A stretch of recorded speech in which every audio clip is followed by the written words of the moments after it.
Když jsem nastoupila na mateřskou, tak jsem se ze dne na den ocitla doma a zjistila jsem, že vlastně krom péče o dítě nemám co dělat. Já jsem potřebovala ten volný čas něčím vyplnit a tak jsem začala chodit. Každý den na procházku s dítětem. Stala se z toho taková spíš jako obsese. Začala jsem si měřit kroky a kolik denně ujdu. Úplně takhle prostě lusknutím prstu přišel nápad, tak pojď a přejdi Českou od jihu k severu.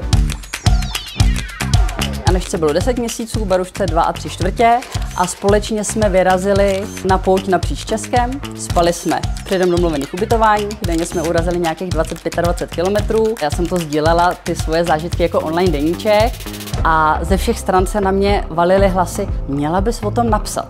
A pak jsem šla nakoupit do drogerie a dostala jsem reklamní časopis a na konci byl horoskop.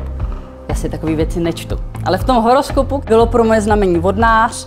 Máte lidem co říci, vyprávějte své příběhy nebo rovnou napište knihu. To s tím už se nedalo nic dělat, musela jsem tu knížku napsat.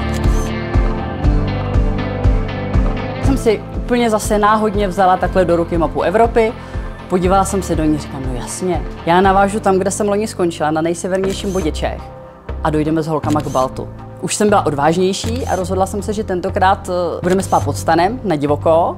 Nevím, jak moc se o mě manžel bál, ale jestli se bál, tak svoje strachy nepřenášel na mě, spíš než cokoliv jiného, tak mi neskutečně fandil. Mě se po něm opravdu tak stejskal, že mě to tady úplně svíralo na hrudníku. A teď zpětně si říkám, že je to jako nádherný, jako jsme spolu 11 let a mě se po něm stejská, takže večer brečím do polštáře. Já jsem měla spoustu strachu. Já se hrozně bojím tmy, takže spát někde v lese, to pro mě byl velice těžký výstup z komfortní zóny. No a pak jsem měla spoustu strachu, který by mě do té doby nenapadly, ale přenesli mi je do hlavy lidi z okolí. Takové otázky jako, a nebojíš se, že vás někdo přepadne? No mě by to vůbec nenapadlo, kdyby se mě na to někdo nezeptal. Ty svoje strachy tam jsem překonala tak, že jsem je prostě všechny prožila.